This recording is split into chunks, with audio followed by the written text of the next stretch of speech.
여러분 안녕하십니까? 부동산 경매 사건의 입찰 기일에 나오신 이회 관계인과 입찰 하고자 하시는 분들께 입찰 절차의 원활한 진행을 위해 안내 말씀드리겠습니다. 안녕하십니까? 오늘 모의 부동산 입찰을 진행할 민사집행과 김봉춘 과장님과 김혜표 사무관입니다. 지금부터 2013년 9월 20일 입찰 법정을 개정합니다. 오늘 처음으로 입찰에 참여하시는 분께서는 조금 전 입찰 안내 방송과 법정 뒷면에 게시해둔 입찰표 작성에 따른 유의사항을 참조하셔서 입찰에 응해주시면 감사하겠습니다. 그래도 궁금한 것이 있으면 전화 직원에게 문의해 주시면 법이 허용되는 범위 내에서 자세히 안내해 드리도록 하겠습니다. 이상 제반사항을 충분히 숙지하셔서 입찰에 응해주시기 바라며 아울러 입찰 법정의 질서 유지를 위해 적극 협조해 주시면 감사하겠습니다. 잠시 휴식을 취하시고 3시까지 다시 법정에 입장해 주시기 바랍니다. 지금부터 입찰을 시작하겠습니다. 물건 명세서 열람 시간은 3시까지이고 입찰 신청서 교부는 2시 50분까지입니다. 그리고 예상 개찰 시간은 3시 20분이 되겠습니다. 물건 명세서 열람하시고 적고 해보시죠. 예, 물건 명세서 앞에 있는데 이걸 보시고 이걸 내가 마음에 든다 하는 걸 보시고 입찰을 하시면 됩니다.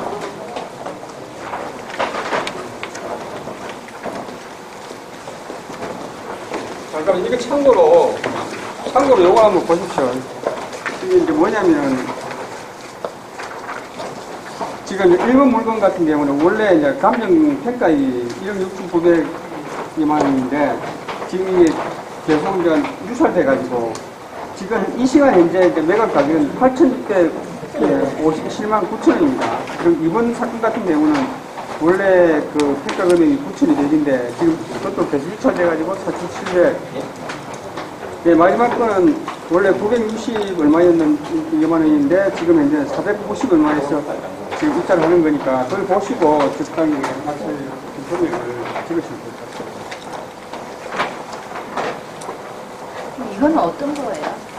네, 이거는 이제 지금 현재 1번 물건이 이제 이 부동산이 지금 경매에 들어가는데 여기 어떤 거예요? 아, 여기 있네.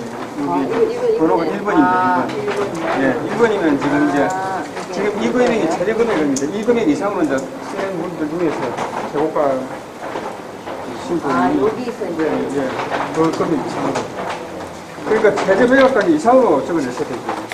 이거는 예, 혹시 이런 순위는 있습니까? 이걸 보는데 1순위 몇 가지 있는데 1 뭘 먼저 본다, 2 뭘 먼저 그거는 근데 제일 중요한 물건 두 가지 지금 3시 20분까지입니다. 나사서 제출해 주시기 바랍니다. 여기 10%죠. 네, 이 보증 금액이 네. 내가 그래 이 금액에 대해서 입찰 가격을 듣고 이제 입찰을 마감하고 입찰함을 개봉하겠습니다. 개찰은 입찰표가 정리되는 대로 바로 시작하겠습니다. 개찰에 앞서가지고 먼저 차순위 신고에 대해 안내 말씀드리겠습니다. 차순위 신고를 하실 분은 해당 사건을 개찰하고 다음 사건 개찰 전까지 차순위 신고를 할 수 있습니다. 차순위 신고는 최고가 매수 신청 금액에서 보증금을 뺀 금액보다 많은 금액으로 입찰하여야 차순위 신고 자격이 있습니다.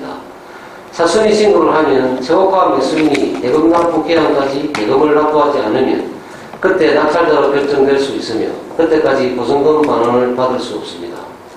다음은 공유자 우선 매수 신고에 대해 말씀드리겠습니다. 공유자로서 공유자 우선 매수를 하실 분은 해당 사건의 사건 번호를 부를 때 우선 매수 의사를 표시해 주시기 바랍니다. 지금부터 개찰을 시작하겠습니다. 먼저 오늘 매각된 사건의 사건 번호를 부르겠습니다. 2012 타경 1호, 2012 타경 2호, 2012 타경 3호 모두 세 건입니다. 혹시 응찰하였는데 부르지 않는 사건이 있으면 말씀해 주시기 바랍니다.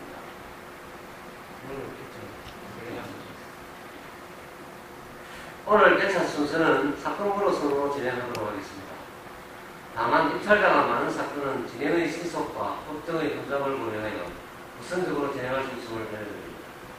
그리고 입찰자가 많은 사건은 최고가와 차순위까지나 발표하겠습니다.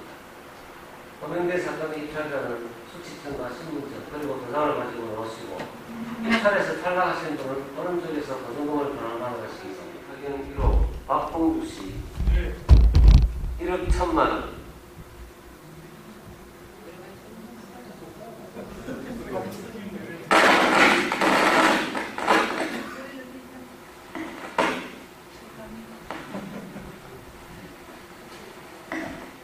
그리고 공동 입찰하신 홍인현 씨, 정미 씨, 박주식 씨 9,300, 5,220원.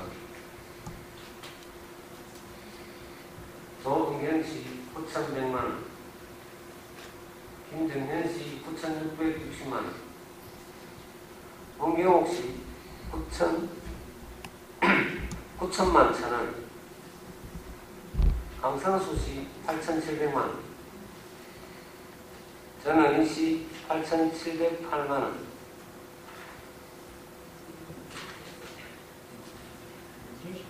최고가 매수 신고인은 1억 1천만 원을 들으신 박홍주 씨입니다. 너무 많이 든 거 아닙니까?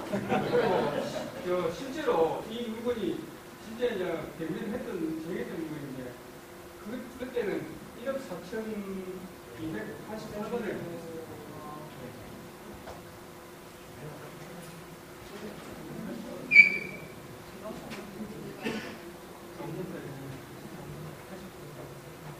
(2012) 타경 이후 김세기 씨 5,888만 원을 적어서 제일 많은 금액인데 보증 금액을 수정하기 때문에 무효로 처리되었습니다. 오늘 우산 없습니다.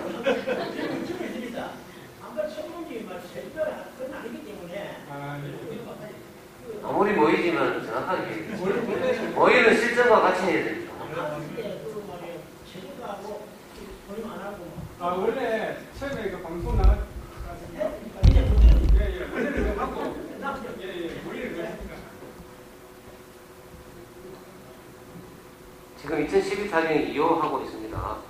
김광옥 씨 5,100, 9,000원.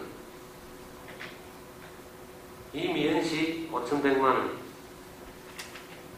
김동옥 씨 5,050만 원. 이태식 씨 4,889만 9,999원. 발음하기 힘듭니다. 박병주 씨 5,100만 원. 최고가 매수 신고인은 5,100만 9천을 들이신 김강옥 씨. 2등이지만 1등으로 당첨됐습니다. 그리고 이 물건은 실제 경매에서 8,210만 원.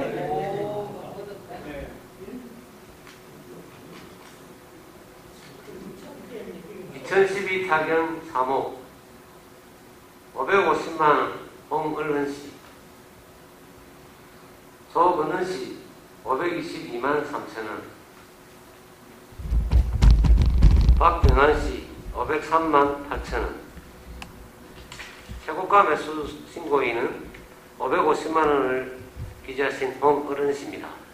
예, 그리고 이 물건은 실제 경매에서 430만 원. 그러니까 실제로 입찰자가면 조금 많이 들으시죠. 오늘 입찰 절차를 마치고 간단하게 무효 사유에 대해서 한번 잠시 안내 말씀드리겠습니다. 입찰 날짜를 적지 아니하거나 잘못 적은 경우, 그 다음에 사건 번호를 적지 아니한 경우, 물건 번호를 적지 아니한 경우, 입찰자 본인 또는 대리인의 이름을 적지 아니한 경우, 입찰자 본인과 대리인의 주소, 이름이 함께 적혀있지만 임장이 붙어있지 아니한 경우, 입찰자 본인의 주소, 이름이 적혀있고 임장이 붙어있지만 대리인의 주소, 이름이 적혀있지 아니한 경우, 임장이 붙어있고 대리인의 주소, 이름이 적혀있으나 입찰자 본인의 주소, 이름이 적혀있지 아니한 경우, 입찰자 본인 또는 대리인의 주소, 이름, 임장 기재와 다른 경우, 법인인 경우 대표자의 이름을 적지 아니한 경우, 입찰 가격의 기재를 정정한 경우, 입찰 가격의 기재가 불명확한 경우, 매수 신청 보정을 적지 아니하거나 기재된 신청 보정이 정하여진 매수 신청과 다른 경우, 보정 금액을 정정하고 정정인이 없는 경우, 아까 하나 있었죠.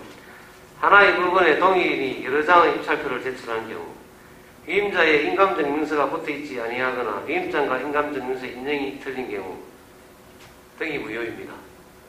그럼 잠시 휴식을 해주시기 바랍니다. 자리에 좀 앉아주시기 바랍니다.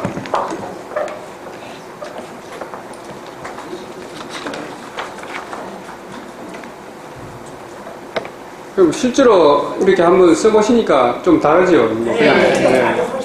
예. 그리고 또 이렇게 좀 틀려보고, 또 그래 수정도 서로 해보고, 의논도 해보고, 이러면 이제 또 더 확실하게 또 아시게 될 것 같습니다.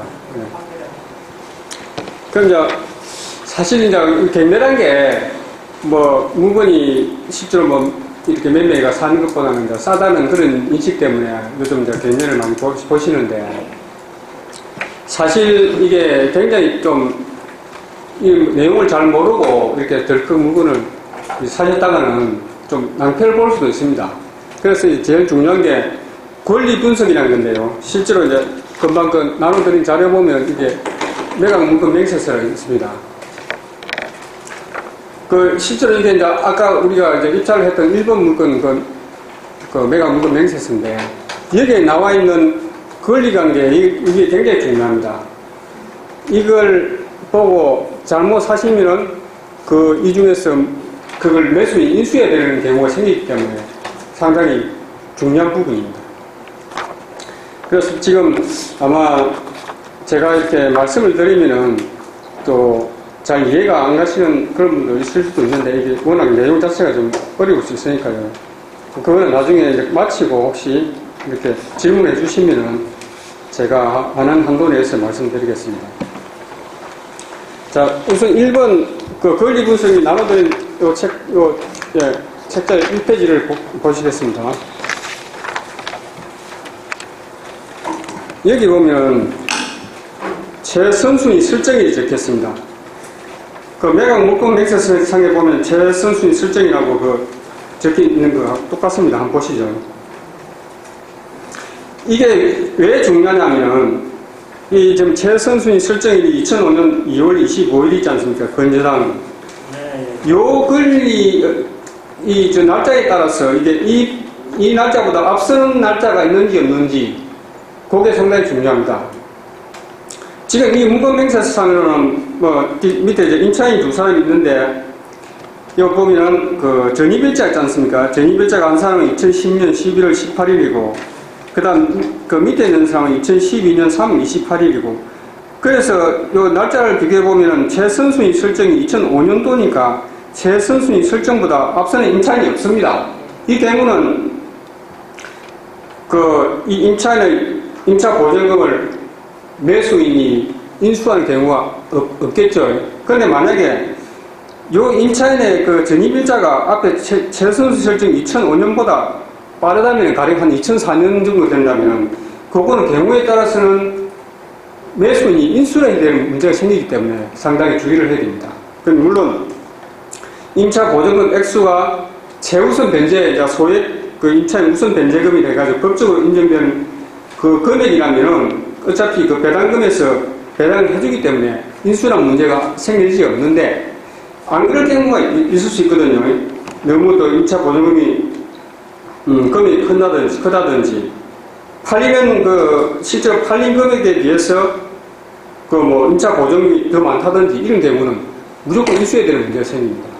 실제로 제가 보면은 그런 걸 제대로 못 봐가지고 그걸 사셔가지고 임차 보증금 10%를 날리는 경우를 봤습니다. 그런 걸 조심하셔야 됩니다. 자, 그 다음에 최선순위 설정이라는 건 그래서 중요한 겁니다. 이 임차인은 아까 권리신고 임차인 아까 이렇게 쭉 말씀드린 그대로 이건 보증금이 한 분은 800만원 또 밑에 있는 분은 650만원이니까 이 경우는 다 소액 임차인에 해당돼 가지고 일단 그 매각금에서 다 대충 다 받아갈 겁니다. 보증금을 다 찾아가는 분들이 되고 이 자체로 보면은 매수인이 인수할 권리가 없으니까 문제는 없습니다. 근데 자, 그 다음에 이제 그 밑에 입찰물건 명세서 밑에 한번 보시겠습니다. 여기 보면 등기된 부동산에 관한 권리 또는 가처분으로 매가 그가에 의해 그 효력이 소멸되지 아니하는 것 이렇게 해가지고 칸이 있습니다. 보통 우리가 이제 물건 사실 때 혹시 이 부분에 가처분 몇 년 몇 월 며칠자 가처분이라고 적혀 있다면은 이 경우는 이 가처분 자체가 나중에 자기가 매수를 하더라도 등기부상이 지워지지가 않습니다. 나중에 또 다른 문제가 생길 수 있기 때문에 그 경우는 매수를 하시면 안 되겠죠. 정말 그 물건에 대해서 잘 알고 있는 사람. 그러니까 뭐 이 가처분 자체가 가짜다 라든지 뭐 그거는 이제 그 실제로는 알기 힘들겠죠. 근데 그 물건을 잘 알고 있는 사람 같은 경우에 그 집안 내력을 잘 안다든지 이래가지고 아 저거는 뭐 두 사람이서 가짜를 일부러 설정해 난 거라든지 뭐 이런 그게 있다면 모르겠는데 보통 그렇지 않은 경우는 이거는 무조건 선순위 가처분이거든요. 그 날짜로 봐가지고 등기부상에 제일 먼저 적혀있는 가처분 그런 거는 일단 이게 적혀 있으면 조심하셔야 되고요. 그 다음에 매가 그거에 의하여 설정된 것으로 보는 지상권의 개요 또 그 밑에 칸에 그렇게 적혀 있습니다. 이 경우는 보통 법정지상권이라는 게 있습니다. 법정지상권. 법정지상권이라는 건 뭐냐면은 토지하고 건물하고 주인이 소유자가 똑같았습니다. 똑같았는데 그게 이제 경매로 인해가지고 우리나라는 부동산하고 부동산 중에서 건물 토지가 있는데 그거는 각각 따로따로 부동산을 봅니다. 다른 나라 법에서는 그냥 건물하고 토지를 합쳐가 한 개의 부동산을 보는데 예, 우리는 건물하고 토지는 각각 다른 부동산을 봅니다. 그래서 만약에 건물만이 경매가 들어가가지고 건물만이 경매가 들어갔다 칠 때 그러면 그 소유자가 달라질 거 아닙니까? 토지하고 원래는 소유자가 같았는데 그럴 경우에 그러면 저 건물 소유자 같은 경우는 건물만 있고 토지를 사용할 수 없다면 그 문제 아니겠습니까? 집이 공중에 지어진 거랑 똑같잖아요. 그래서 그런 경우도 있습니까? 예, 그런 경우도 있습니다. 그래서 제가 설명드리는 게 여기에 법정지상권이라고 적혀 있을 때 그게 뭐냐면 아까 그럴 경우를 대비해 법적으로 그 사람한테는 토지를 이용할 수 있는 권리를 주는 겁니다. 법정지상권이라고. 그런 거 적혀 있는 물건을 만약에 사시게 되면은 사는 분이 그 제약이 따르니까 조심하셔야 되겠죠. 네. 그 다음에 뭐 비교안에는 여러 가지 기타 매수인이 물건을 이제 사고 나서 그 부담이 되는 그런 부분을 쭉 적어 놓습니다. 그렇게 적혀 있는 부분들 일단 조심하셔야 되고요. 그거는 뭐 섣불리 이거 이렇겠지 이래가지고 사시다가는 낭패를 볼 수 있으니까요. 잘 이렇게 서로 이제 전문가한테 좀 여쭤보시는 게 좋겠죠. 자, 그럼 다시 요거 보시겠습니다. 참고자를 보시겠습니다. 우리가 이제 보통 임차인 같은 경우에 임차 보증금을 뭐 무조건 얼마를 준다더라 이렇게 잘못 알고 계신 분이 상당히 많습니다. 그런데 그게 아니고요. 부산 지역 같은 경우는 쭉 임대차 보호법이 84년도에 법이 만들어져 가지고 계속 지금 도표처럼 이렇게 변천이 되어 왔습니다.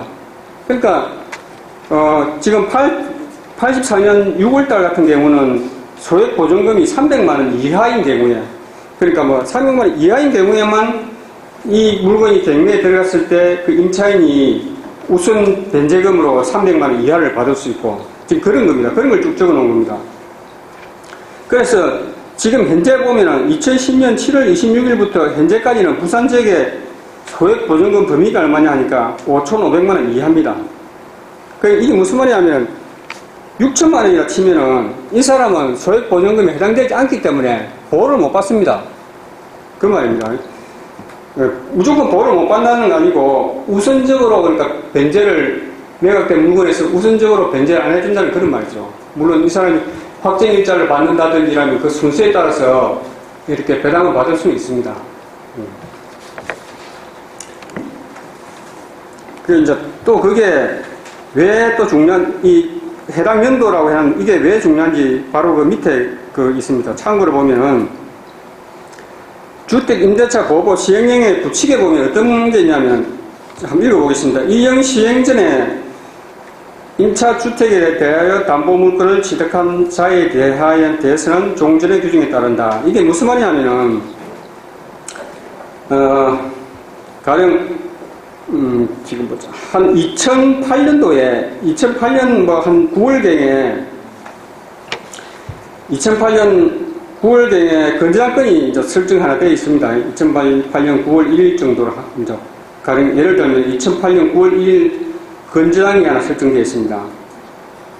자, 건재당이 하나 설정되어 있는데, 이 건재당 설정되고 나서 어떤 임차인이 이 집에 임차를, 그러니까 임대차로 해가지고 집에 들어왔습니다. 전입신고를 하고 삽니다. 그러면 이 사람이 근데 2010년 7월 한 30일이라 하겠습니다. 2010년 7월 30일 이 사람이 전입신고를 하고 이 집에서 살고 있습니다. 근데 그때 임차 보증금이 얼마냐 하니까 5,500만 원입니다. 가령 5,500만 원. 그러면은 이 사람이 2010년 7월 30일 날 이 집에 들어왔으니까 그냥 아무것도 생각 안 하면은 그러고 5,500만 원이니까 소액임차에 해당됩니다. 5,500만 원. 그런데 아까 금방 말씀드린 그 부칙에서 앞에 건재당이 2008년 9월 1일자 건재당이 먼저 설정되어 있었잖아요. 그러면 이 사람은 임대차 보증금 소액이냐 아니냐는 앞에 건재당 기준으로 결정됩니다. 그러면 건재당권이 아까 제가 2008년 9월 1일에 했으니까 이때는 5천만 원 이하일 때만 소액임차에 해당되거든요. 그래서 이 사람 같은 경우는 만약에 경매가 되면은 건재당권자보다 우선해가지고 소액임차인 해가지고 돈을 못 받아간다는 거죠. 예.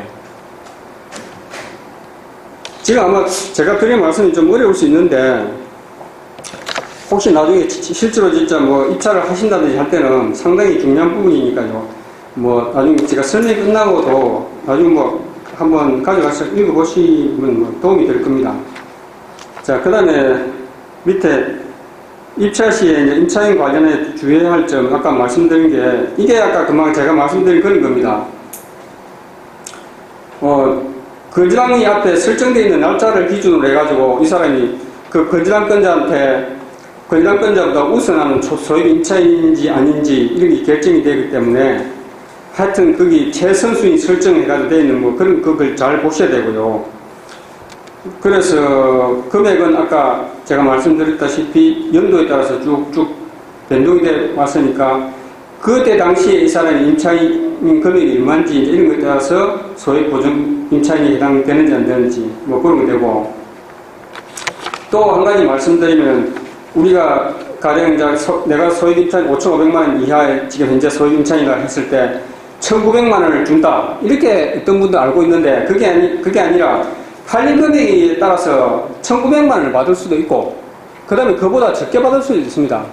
그러니까 뭐 하여튼 우리 민사실태니까 있다 보면은 왜 금액을 이밖에 안 주느냐 1,900만 원 보장해 준다 해놓고 그렇게 말씀하시는데, 어차피 그 보증금이라는 것은 매각된 금액에서 나가는 돈이기 때문에 그 얼마에 팔렸느냐에 따라서 뭐 훨씬 1,000만 원이 안 될 수도 있고 그렇습니다. 그 경우에 따라서 또 매수인이 아까 말씀드린 것처럼 인수할 수도 있고 인수를 안 할 수도 있고, 그래서 사실은 이게 실제로 임차인이 많은 집을 사실 때는 정말 권리 분석을 잘 하면 진짜 좀 싸게 사실 수 있고, 안 그러고 뭐 대충 해가지고 그냥 이 정도 하면 되겠다 싶어 하신 분들은 또 경우에 따라서는 비싸게 살 수도 있고 그런 문제가 있습니다.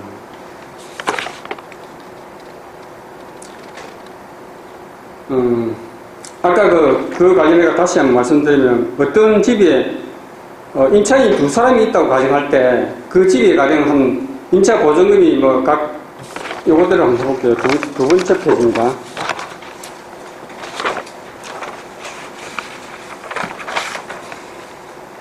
두 번째 페이지 중간에 보시면 사례 2가 있습니다. 예. 그래 이제 앞에 아까 임차인이 1과 2 두 사람이 있는데 각각 임차 보증금이 3,500만 원입니다. 3,500만 원이면은 일단 소액 임차에 해당됩니다. 이 날짜에. 소액 우선 변제를 받는 소액 임차에 두 사람 다 해당됩니다. 그런데 만약에 이 집이 5천만 원에 팔렸다. 이랬을 경우에 그러면 이 임차인들이 얼마를 받아가느냐, 이제 그걸 말씀드리면요. 팔린 금액에서 무조건 우선 변제를 해가지고 다 받아가는 게 아니고, 임차인들이 많을 때는 일단 2분의 1입니다. 매각 가격 2분의 1을 쪼갭니다. 그러면 5천만 원에 쪼개면 2,500만 원이 되겠죠. 2,500만 원 되고, 그 다음에 임차인 1, 2가 각각 동등하게 배당금 받아가면은 2,500만 원의 절반씩을 가져가겠죠. 절반씩 가져가면 1,250만 원씩 이제 배당을 받습니다. 그러면은 이 사람이 만약에 이제 그 대항력을 가지고, 대항력이라는 거는 이제 앞에 건의당 설정보다 앞선 어떤 그런 일자가 앞선, 전입일자가 앞선 그런 경우에 대항력을 가지게 되는데, 그러면 나머지 못 받은 부분 각 그 2,250만 원을 매수인이 인수를 해야 되는 그런 문제가 생길 수 있어요. 예. 지금 제가 이렇게 말씀드리면 실제로 좀 어렵고 잘 이해하기 힘드실 텐데, 하여튼 그래 이제 제가 드리고 싶은 말씀은 임차인이 많을 때 일단은 권리관계에 주의해야 된다. 값이 싸다고 해서 무조건 사서는 안 된다는 말입니다.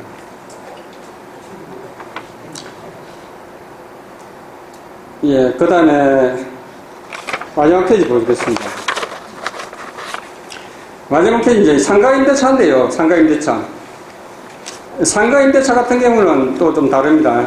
그 주택임대차하고 다른데, 이 상가임대차 그 법이 생긴 지가 2002년도 생겼는데, 2002년도 11월 1일부터 현재까지 소액보증금 범위라든지 우선 변제금이 변하지 않고 있습니다. 부산지방 같은 경우는 상가가 그 보증금이 3천만 원 이하인 경우에만, 만약에 경매가 됐을 때 그 사람이 900만 원 이하 이렇게 우선적으로 변제를 받아갑니다. 우선적으로. 부산 지역은요. 그리고 상가임대차 보호법도 어떤 분들은 상가임대차 보호법 적용은 무조건 다 받는 걸로 그렇게 생각하는데, 그건 아니고요. 금액이 지금 현재 기준으로 하면 1억 8천만 원, 그러니까 임대차 보증금이 1억 8천만 원 이하인 사람은 별도로 등기 같은 건 등기부상에 전세금 설정 등기를 안 하고 그냥 그 세무서 가서 확정일자 받고, 그 다음에 등록을 하고 국세청에 거기에 하여튼 그 사업신고 등록을 했을 때, 그때는 확정일자 순수에 따라서 그 권리 순위를 보호를 받는 겁니다.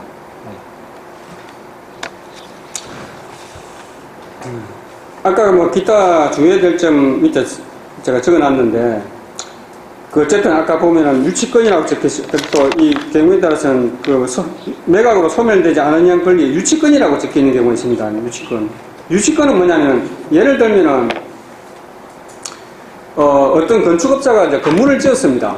건물을 다 지었는데 그 돈을 안 주는 겁니다.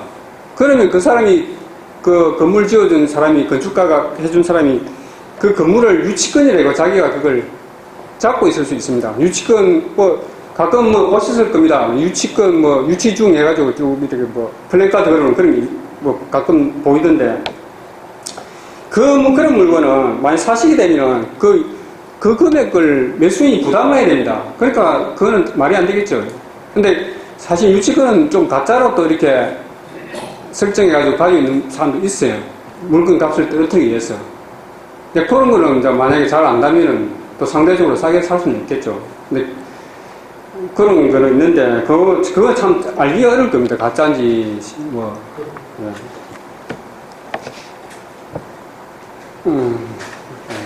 걱정이 있어요. 그리고 이제, 며칠 전에 집행가로 어떤 분이 찾아와가지고 자기가 물건을 잘못 샀다고 이거 하여튼 좀 약간 항의성 이렇게 항의를 하시는 분이 있더라고요. 비고란에, 근데 비고란에 이제 적혀 있는 걸 잘 보셔야 되는데, 비고란에 분명히 건물만의 매각이라고 적혀 있었습니다. 건물만 본다고. 근데 그걸 나중에 와서 왜 토지는 안 주느냐, 그렇게 하시면 안 되거든요. 어쨌든 그걸 다 보고 본다는 걸 전제로가 법원에서 매각을 하기 때문에. 근데 그런 분 사전을 일일이 들어가지고 그걸 불허가 해줄 수는 없거든요. 그러다면 사실 그런 걸 이용해서 악용한 사람이 많겠죠. 그래서 하여튼 입찰무 명세서는 무조건 꼼꼼히 잘 살펴보셔야 됩니다. 살펴보시고, 그래도 모르면은 이제 주위에서 물어봐가지고, 그리고 이제 참고로 만약 이 입찰무 명세서 적힌 걸 이제 모른다 해가지고, 법원 직원이나 우리 당장에 저한테만 여쭤보시면 기본적인 건 알려드릴 수 있습니다. 그런데 그 뜻이 뭔지는 대충 알려드릴 수 있어요. 근데 이 물건을 가지고 내가 사도 되겠느냐? 안 그러면 얼마에 사면 되겠느냐? 이런 건 저도 알 수가 없습니다. 저도 책임 오지니까 그걸 말씀드릴 수 없죠. 예. 그리고 실제로 이제 이 물건을 전에 뭐 보니까 전문적으로 경매를 물건을 사가지고 또 매각을 팔고 하는 분들이 있던데, 그런 분들은 보면은 일단은 자기가 사고자 하는 물건이 있으면은 현장에 가서 다 살펴본답니다. 실제로. 가서 옆에 복도방에 가서도 물어보고, 그렇게 해야 사실상 손해를 안 보고 진짜 제대로 된 물건을 살 수 있지.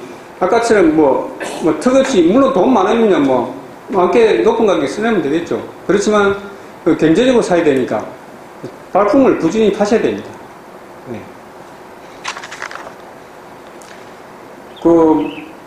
이상 제가 간단히 말씀드렸는데요. 하여튼 좀 어려우실 겁니다. 다시 한번 말씀드린 거는 어쨌든 무조건 물건 명세서를 꼼꼼히 살펴봐라.